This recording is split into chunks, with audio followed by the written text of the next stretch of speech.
What's up guys?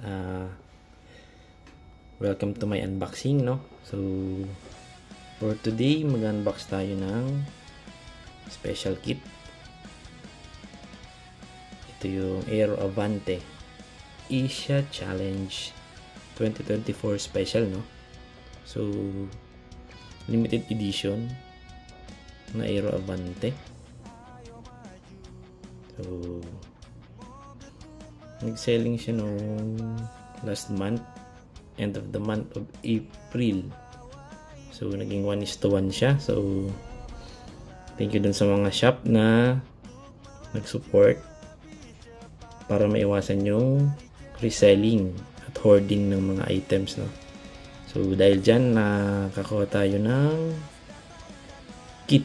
So ngayon ako nag-abang ng special kits, no? So ito talaga yung nagustuhan ko, yung Aero Avante na Asia Challenge, no? Sige. So buksan natin yung kahon, tingnan natin kung ano yung mga laman, no? So dito guys sa gilid, ABS resin chassis daw, no? Color blue, single shaft motor, pin type wheels, no? Color black, at naka super hard din siya na small dia, low profile tires. Yun, white yung cowl niya. Gear ratio is 3.5. So yung rollers niya is 13mm. So yun guys, AR chassis. So buksan natin.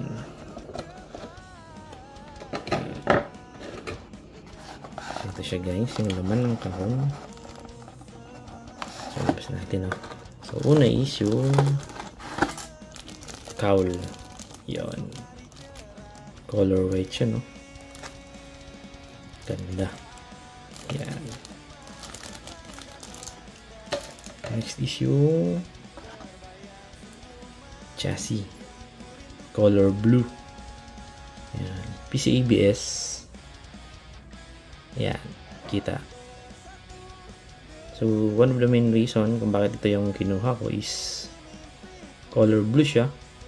So, blue is my favorite color, no? So, ayan. Gusto ko talaga yung blue. Tsaka yung colorway niya. Ayan. Next is yung fin type na tires. Wheels. Ayan. Hindi ko lang sure if carbon. Pero I think parang carbon naman siya. PACF. Ito ba yan? Yan. Tapos meron na rin siyang guide, no? Paglagay ng shaft. Meron siyang hexagon. Yan. Para mas madaling ilagay, no?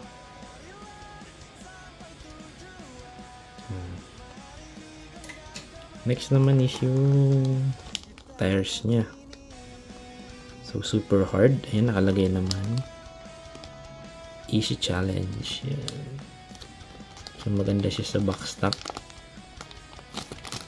Naka super hard na. Less talbog sa racetrack, no? Next is yung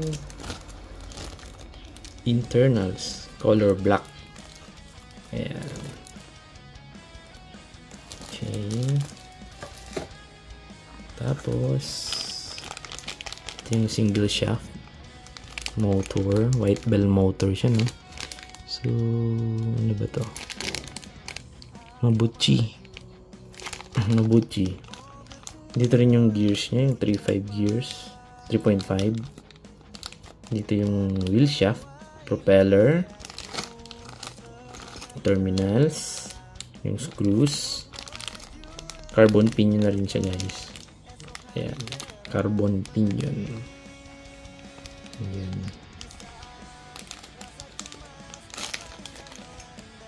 Tapos, of course, di mawawala yung manual sa mga beginners dyan.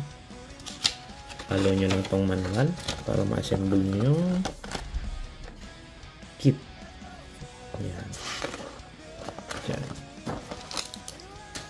And ito pa. higit sa lahat, importante ito is yung decals niya. Yan. Easy challenge, no? Combination ng red, blue, and white. Ganda. Bagay na bagay siya sa color white na cowl, no? So, yan. Yan lang naman yung mga laman ng kit. So, samahan nyo ko. Tayo natin siyang i-assemble, no? Yan.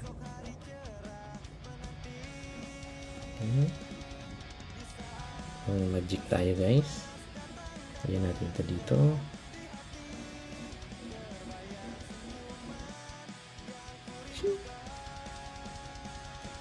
So yan, assemble na siya, guys. Ganda. Ganda ng colorway niya. Ayan, white and blue. Tapos naka-fill type, super hard. Tamang tama to sa backstock. Ayan. Ayan. Ganda. Okay. Timak.